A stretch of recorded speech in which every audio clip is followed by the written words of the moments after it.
আমরা আমাদের চারপাশে এমন অনেক মানুষজনদের দেখি যাদের অবস্থা স্থিতিশীল, মানে মাস গেলে তাদের ইনকাম কিন্তু যথোপযুক্ত, ঠিকঠাক, কিন্তু তবুও তারা টাকাকে কিছুতেই ধরে রাখতে পারছে না।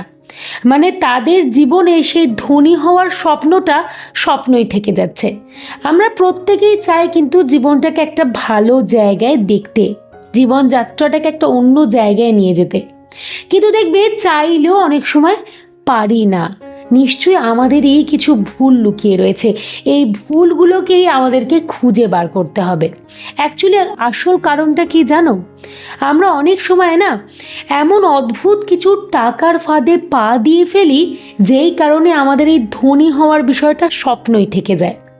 আমি আজকে তোমাদেরকে মাত্র 3খানা ট্র্যাপ নিয়ে আলোচনা করব। এমন কোন 3টে ট্র্যাপে আমরা পা দিয়ে দিই যে কারণে এই ধনী হওয়া বিষয়টা আমাদের স্বপ্নই থেকে যায়। বেশি কথা বাড়াচ্ছি না, ডাইরেক্ট পয়েন্টে চলে যাচ্ছি। আলোচনা করছি ফার্স্ট ট্র্যাপটাকে নিয়ে। দেখনদারি মনোভাব, এইদিকে ভেতরটা পুরোপুরি ফাঁপা। বিষয়টা কি? আমাদের মধ্যবিত্তদের মধ্যে এই দেখনদারি মনোভাবটা ভীষণভাবে রয়েছে। যারা ধনী প্রকৃত অর্থে, তারা এইসব কিছুর ঊর্ধ্বে, তারা এইসব নিয়ে ভাবনা চিন্তা করেই না। মানে এই দেখনদারি বিষয়টা তাদের সত্যি কথা বলতে কি আসেই না। আর যাদের অবস্থা তুলনামূলকভাবে খারাপ, একটু অর্থনৈতিক দিক থেকে যারা দুর্বল, তারা তো কখনো চিন্তাই করে না, কারণ তাদের কাছে নেই, তো তারা দেখাবেটা কি। কিন্তু আমরা এই মধ্যবিত্তরা এই জিনিসটাতে ভীষণ বিশ্বাসী। মানে বলতে পারো আমাদের রন্ধে রন্ধে এই জিনিসটা কিন্তু ছড়িয়ে পড়েছে, অতিরিক্ত পরিমাণে শো অফ করা।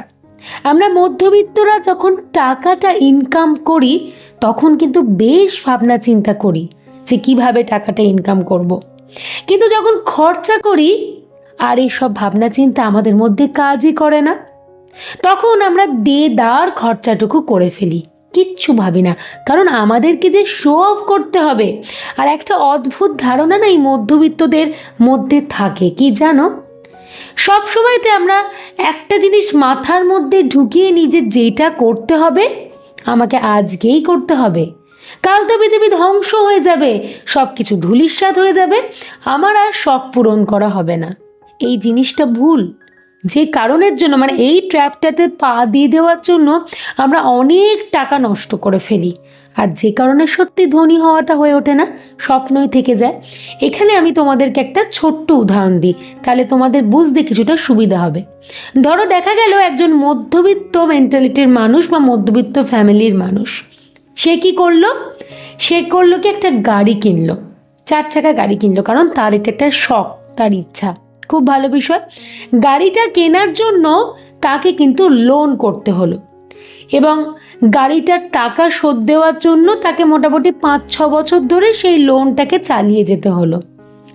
দেখো, একটু ভাবনা চিন্তা করে দেখো, আজকে সে কিন্তু এই লোন নিয়ে গাড়িটা কেনার পর তাকে শোধ করতে হচ্ছে, কিন্তু এই 5 বছর ধরে সে যদি সেই টাকাটাকে কোনো খাতে ইনভেস্ট করে দিত, তাহলে কিন্তু এই বিষয়টা হতো না। সেখান থেকে সে কিন্তু বেশ মোটা অঙ্কের টাকা পেতে পারত, এমনকি সেই টাকায় তার হয়তো 2টো গাড়িও হয়ে যেত। লোন নেওয়ার বিষয়টা আসতোই না। তার মানে আমরা কিন্তু আমাদের শখ মেটানোর জন্য আগে ছুটে যাই।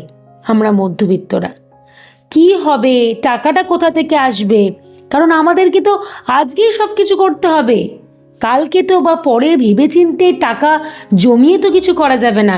এইটা কোথাও না আমাদের মনের মধ্যে ঢুকে যায়, কারণ আমরা প্রচণ্ড পরিমাণে দেখনদারিতে বিশ্বাসী। এই ট্র্যাপটা থেকে আমি বলবো বেরিয়ে আসা উচিত। যদি এখনও সেখানে ঢুকে যাই, এখনও সময় আছে, নিজেদেরকে টেনে বার করতে হবে, কারণ না হলে সত্যি বিশ্বাস করো যা দিনকাল পড়ছে না, আমরা টাকা তো জমাতে পারবোই না, আর ওই ধনী হওয়ার স্বপ্নই থেকে যাবে, কোনোদিন বাস্তবে সেটা পরিপূর্ণ করতে পারবো না। 2 নম্বর ট্র্যাপটার কথা বলি, সেটা হলো খাওয়া দাওয়ায় বাহালতি। এটা আমাদের মধ্যবিত্তদের মধ্যে ভীষণ পরিমাণে রয়েছে। আমরা প্রত্যেকেই কিন্তু জানি, মানে এই ফুড অ্যাপগুলোর সাথে আমরা যথেষ্ট পরিমাণে প্রচলিত। সেটা কারা বহন করে নিয়ে যায় বলো তো? শুধুমাত্র মধ্যবিত্তরাই কিন্তু বহন করে নিয়ে যায়। আমরা কি করি, টুক করে একটা খাবার দাবার অর্ডার দিয়ে দিই, জানি বাড়িতে চলে আসবে ফুড অ্যাপের মাধ্যমে, যথারীতি বাড়িতে বসে সেই আনন্দ ফুর্তি করতে করতে খাওয়া দাওয়াগুলো খাই এবং তারপরে সেগুলোর ছবি তুলে আমরা সোশ্যাল মিডিয়ায় দিই, মানে বিভিন্ন হোয়াটসঅ্যাপে স্ট্যাটাসে দিয়ে দিলাম, ফেসবুকে স্টোরিতে দিয়ে দিলাম বা ইনস্টাগ্রামে রিলস হিসাবে আপলোড করে দিই। এগুলো কিন্তু আমরা করে থাকি। আশা করি আমরা মেলাতে পারছি এই বিষয়টার সাথে। কেন আমাদেরকে লোক দেখাতে হবে, আমাদের এই বাহালতিগুলোকে করতে হবে? একটু যদি হিসাব করে আমরা দেখি, আমরা বুঝতে পারবো একটা বছরে এই সমস্ত আনহেলদি খাবার দাবার খাওয়ার জন্য আমরা কতগুলো টাকা নষ্ট করে ফেলি, মানে অপচয় করে ফেলি। কিন্তু হেলদি খাওয়ার পেছনে আমরা এতগুলো টাকা দিই না। তুমি যদি বাজারে 1 কেজি আপেল কিনতে যাও, তোমার যে দামটা পড়বে তার থেকে অনেক বেশি অ্যামাউন্ট পড়বে একটা পিৎজা কিনতে গেলে। নিশ্চয়ই বুঝতে পারছো বিষয়টা?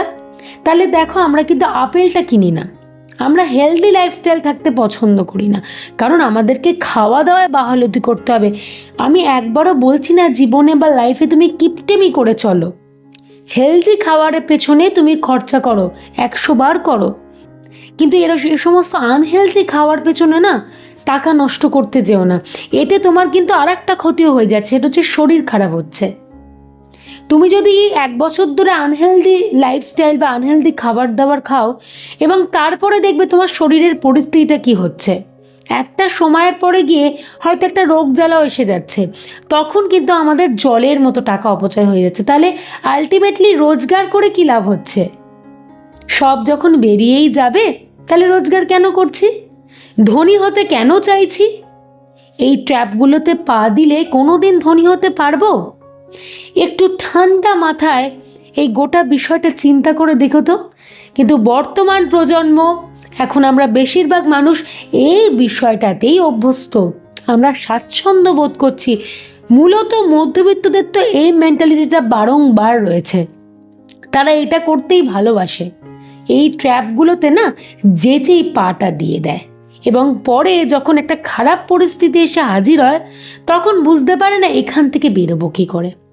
3 নম্বর ট্র্যাপটার কথা বলি। আমাদের অনেকেরই ওই আরও টাকা চাই এই একটা মনোভাব রয়েছে। আর আরও টাকা চাই এই মনোভাবটা থাকার জন্য আমরা কিন্তু বিভিন্ন ক্ষেত্রে দেখা যায় লোন নিয়ে ফেলি। কেন? আমাদের তো আরও টাকা চাই, আরও টাকা পেতে হবে।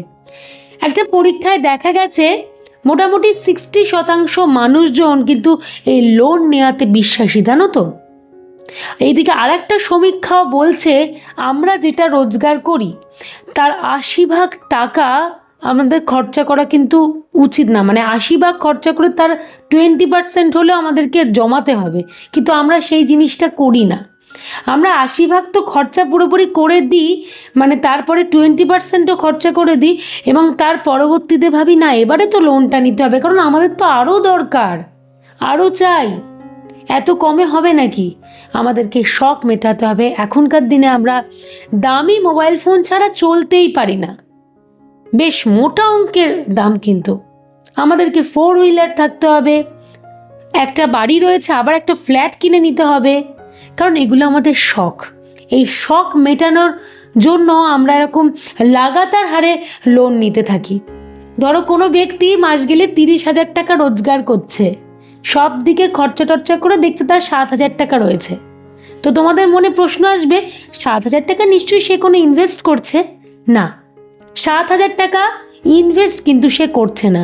7,000 টাকা কি করছে? তাকে হয়তো ইএমআই দিতে হচ্ছে প্রত্যেক মাসে মাসে, কারণ সে একটা দামি জিনিস পারচেস করেছে। কিচ্ছু করার নেই, ইএমআই তো দিতেই হবে।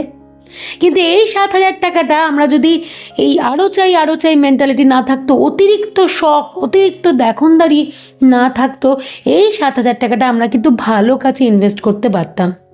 ভবিষ্যতের জন্য হতে পারে, বা শারীরিক কোনো বিষয় সেই কারণ বা জরুরি খাতে আমরা ইনভেস্ট করতে পারতাম, যে কোনো ভালো দিকে ইনভেস্ট করতে পারতাম। আমরা সেই জিনিসটা একবারের জন্য করি না। এই ট্র্যাপগুলো থেকে আমরা যত তাড়াতাড়ি বেরিয়ে আসবো ততই আমাদের জন্য ভালো।